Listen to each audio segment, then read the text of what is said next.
Assalamualaikum warahmatullahi wabarakatuh. Selamat siang, Shalom, Om Swastiastu. Perkenalkan nama saya Aldo Kristo dengan NIM A111211027. Saya dari Prodi Pendidikan Bahasa Indonesia. Pada siang hari ini, saya akan mempresentasikan PowerPoint saya. Yang pertama ada pendidikan sumber hidup. Asas pendidikan sumber hidup merumuskan bahwa proses pendidikan merupakan suatu proses kontinu yang sejak seorang dilahirkan hingga meninggal dunia. Tujuan, mengembangkan potensi kepribadian manusia sesuai dengan kodrat dan hakikatnya. Seluruh aspek pembaruannya seoptimal mungkin. Yang kedua, dengan mengingat proses pertumbuhan kepribadian manusia yang bersifat hidup dinamis, maka pendidikan wajar berlangsung sumber hidup. Kepentingan. Kepentingan di sini ada beberapa aspek, yaitu pertimbangan ekonomi, keadilan, faktor peranan keluarga, faktor perubahan peranan sosial, perubahan teknologi, faktor vokasional, kebutuhan orang dewasa, dan kebutuhan anak-anak. Pertimbangan ekonomi. Menurut pandangan tokoh pendidikan seumur hidup, pembentukan sistem pendidikan berfungsi sebagai basic untuk memperoleh keterampilan ekonomis berharga dan menguntungkan. Keadilan.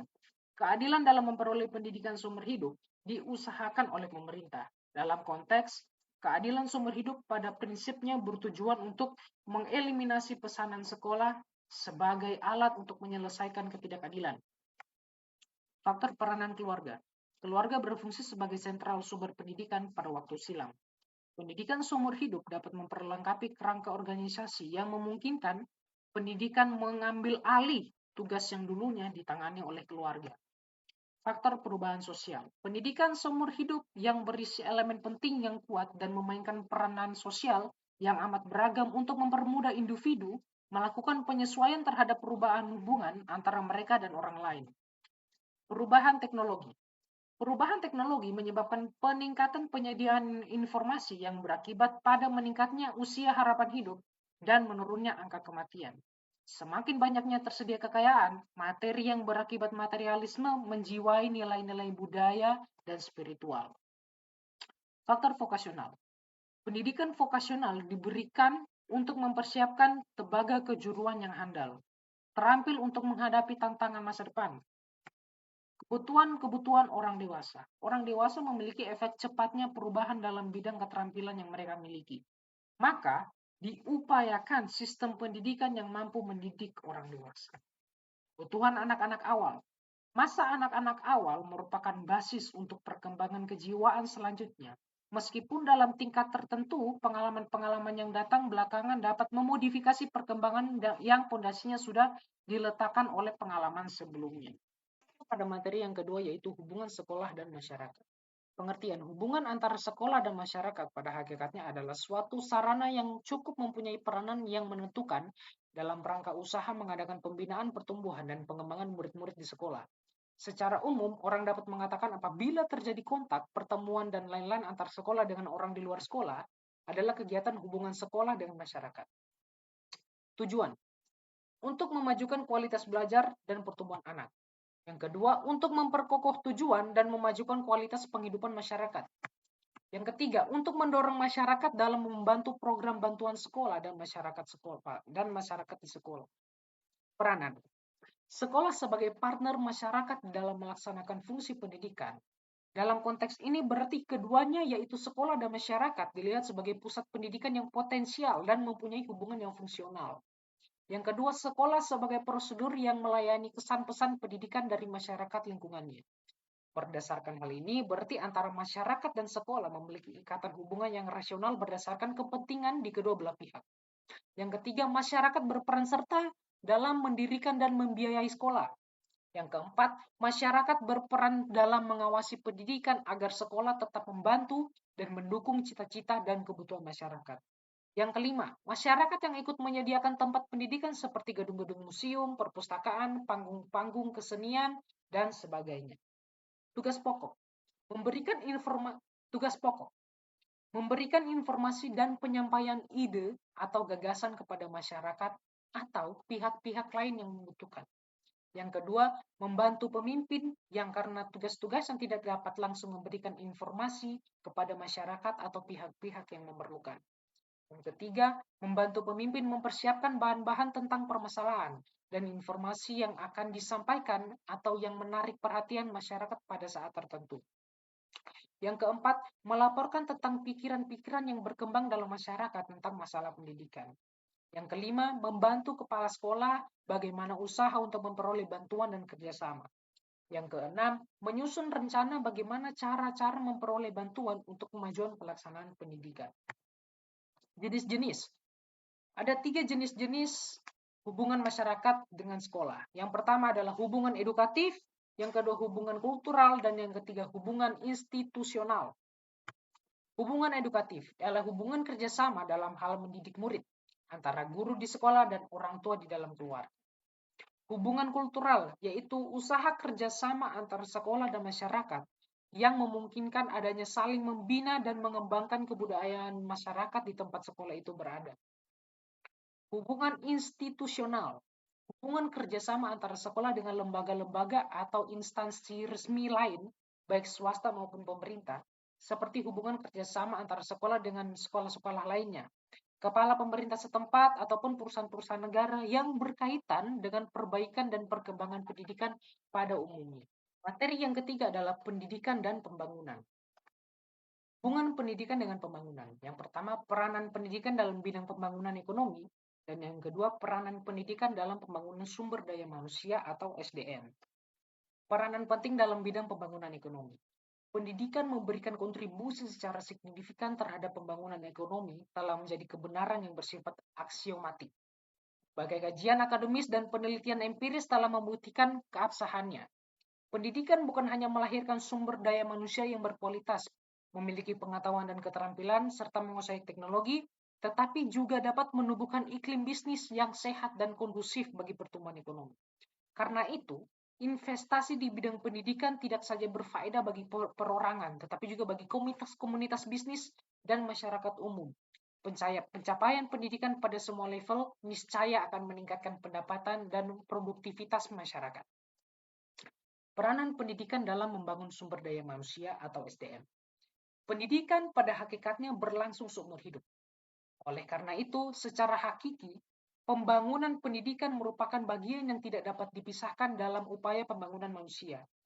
Upaya-upaya pembangunan di bidang pendidikan pada dasarnya diarahkan untuk mewujudkan kesejahteraan manusia itu sendiri. Karena pendidikan merupakan hak setiap warga negara. Di dalamnya terkandung makna bahwa pemberian layanan pendidikan kepada individu, masyarakat, dan warga negara adalah tanggung jawab bersama antara pemerintah, masyarakat, dan keluarga. Karena itu, manajemen sistem pembangunan pendidikan harus didesain dan dilaksanakan secara terpadu, serta diarahkan pada peningkatan akses pelayanan yang seluas-luasnya bagi warga masyarakat dengan mengutamakan mutu, efektivitas, dan efisiensi. Sumbangan pendidikan bagi pembangunan. Sumbangan pendidikan terhadap pembangunan dapat dilihat dari berbagai segi. Di antaranya segi sasaran pendidikan, segi lingkungan pendidikan, segi jenjang pendidikan, segi pembidangan kerja atau sektor kehidupan. Segi sasaran pendidikan. Pendidikan adalah usaha sadar yang ditujukan kepada peserta didik agar menjadi manusia yang berkepribadian kuat dan utuh serta bermoral tinggi. Jadi tujuan citra manusia yang dapat menjadi sumber daya pembangunan yang manusiawi. Segi lingkungan pendidikan. Klasifikasi ini menunjukkan peran pendidikan dalam berbagai lingkungan atau sistem. Lingkungan keluarga, lingkungan sekolah, lingkungan masyarakat, ataupun dalam sistem pendidikan, perjabatan, dan dalam jabatan. Segi jenjang pendidikan. Jenjang pendidikan meliputi berbagai dasar. Segi jenjang pendidikan. Jenjang pendidikan meliputi pendidikan dasar, pendidikan lanjutan, menengah, dan pendidikan tinggi. Segi pembinaan kerja atau sektor kehidupan. Pembidangan kerja menurut sektor kehidupan meliputi bidang ekonomi, sosial politik, keuangan, perhubungan, komunikasi, pertanian, pertambangan, pertahanan, dan lain-lain. Kita masuk pada materi yang keempat, yaitu mazhab-mazhab pendidikan. Aliran klasik dan gerakan baru dalam pendidikan. Ada 4, aliran empirisme, aliran nativisme, aliran naturalisme, aliran konvergensi. Aliran empirisme. Aliran empirisme bertolak dari Lockean tradition yang mementingkan stimulasi eksternal dalam perkembangan manusia dan menyatakan bahwa perkembangan anak tergantung kepada lingkungan. sedangkan pembawaan tidak dipentingkan. Aliran nativisme bertolak dari lineage and tradition yang menekankan kemampuan dalam diri anak, sehingga faktor lingkungan termasuk faktor pendidikan kurang berpengaruh terhadap perkembangan anak. Aliran naturalisme. Aliran ini dipelopori oleh J.J. Rousseau. Rousseau berpendapat bahwa semua anak baru dilahirkan mempunyai pembawaan yang baik. Aliran konvergensi. Aliran konvergensi dipelopori oleh William Stern. Ia berpendapat bahwa seorang anak dilahirkan di dunia sudah disertai pembawaan baik maupun pembawaan buruk.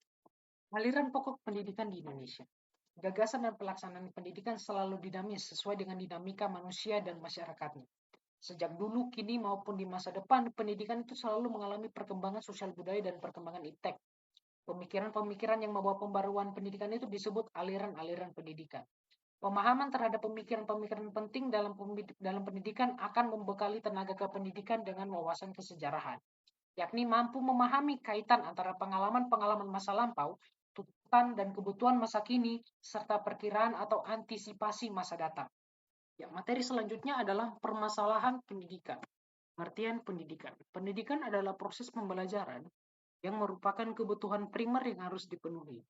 Dengan adanya pendidikan, maka suatu negara akan bisa maju dan meningkat secara pesat, karena pendidikan itu tonggak kemajuan suatu bangsa. Maka dari itu, suatu bangsa dikatakan maju ketika pendidikannya tertata dengan baik dan melahirkan bibit-bibit yang cerdas supaya bisa mengembangkan bangsa dan negaranya sendiri. Penyebab pendidikan di Indonesia tidak bisa berkembang. Yang pertama, mahalnya biaya pendidikan, fasilitas pendidikan yang kurang memadai, memiliki guru yang tidak terlatih, dan yang terakhir, kurangnya bahan belajar. Mahalnya biaya pendidikan. Pihak orang tua sudah tak menyanggupi biaya sekolah dan lebih mementingkan kebutuhan untuk hidupnya sehari-hari. Maka dari itu, masalah ekonomi juga menjadi faktor utama dalam permasalahan pendidikan di Indonesia. Fasilitas pendidikan yang kurang memadai.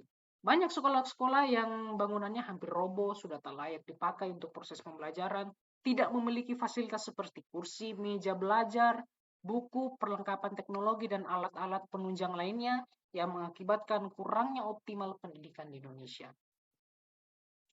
Memiliki guru yang tidak terlatih. Apabila guru yang mengajar tidak terlatih, maka proses belajar mengajar akan terhambat. Karena guru yang mengajar tidak terlatih atau kurang profesional dalam hal belajar mengajar. Dan apabila tidak segera diatasi, maka akan mengakibatkan anak-anak merasa kurang mendapatkan ilmu pengetahuan dari gurunya. Perang bahan ajar. Agar dapat mengatasi permasalahan di atas, seharusnya pemerintah menyediakan buku pelajaran gratis yang dapat digunakan oleh siswa dan guru. Memperbaiki sarana perpustakaan untuk menunjang proses pembelajaran. Berikutnya ada sistem pendidikan nasional. Pengertian pendidikan nasional. Pendidikan nasional adalah pendidikan yang berdasarkan Pancasila dan Undang-Undang Dasar Negara Republik Indonesia tahun 1945 yang berakar pada nilai-nilai agama, kebudayaan nasional Indonesia, dan tanggapan terhadap tuntunan zaman. Pengertian sistem pendidikan nasional. Sistem pendidikan nasional adalah keseluruhan komponen pendidikan yang saling terkait secara terpadu untuk mencapai tujuan pendidikan nasional. Pada hakikatnya, pendidikan merupakan suatu hak setiap individu, anak bangsa untuk dapat menikmatinya. Visi sistem pendidikan nasional. Terwujudnya sistem pendidikan nasional sebagai pranata sosial yang kuat dan berwibawa untuk memberdayakan semua warga negara Indonesia berkembang menjadi manusia yang berkualitas, sehingga mampu dan proaktif menjawab tantangan zaman yang selalu berubah. Misi sistem pendidikan nasional. Yang pertama, mengupayakan perluasan dan pemerataan kesempatan memperoleh pendidikan yang bermutu bagi seluruh rakyat Indonesia. Yang kedua, membantu dan memfasilitasi pengembangan potensi anak bangsa secara utuh sejak usia dini sampai akhir hayat dalam rangka mewujudkan masyarakat belajar. Yang ketiga, meningkatkan kesiapan masuk dan kualitas proses pendidikan untuk mengoptimalkan pembentukan kepribadian yang bermoral. Yang keempat, meningkatkan keprofesionalan dalam akuntabilitas lembaga pendidikan sebagai pusat pembudayaan ilmu pengetahuan, keterampilan, pengalaman, sikap, dan nilai berdasarkan standar nasional dan global. Yang terakhir, memberdayakan peran serta masyarakat dalam penyelenggaraan pendidikan berdasarkan prinsip otonomi dalam konteks Negara Kesatuan RI. Fungsi sistem pendidikan nasional. Fungsi sistem pendidikan nasional adalah berfungsi untuk mengembangkan kemampuan serta meningkatkan mutu kehidupan dan martabat manusia Indonesia dalam rangka upaya mewujudkan tujuan nasional. Tujuan sistem pendidikan nasional. Tujuan sistem pendidikan nasional adalah untuk mengembangkan kemampuan dan membentuk watak serta peradaban bangsa yang bermartabat dalam rangka mencerdaskan kehidupan bangsa agar berkembangnya potensi peserta didik agar menjadi manusia yang beriman dan bertakwa, berakhlak mulia, berilmu, kreatif, mandiri, dalam menjadi warga negara yang demokratis serta bertanggung jawab. Sekian hasil presentasi dari saya. Mohon maaf apabila ada kesalahan kata ataupun kata-kata yang kurang berkenan kepada teman-teman dan ibu dosen. Saya mohon maaf sebesar-besarnya. Saya ucapkan sekian dan terima kasih. Selamat siang.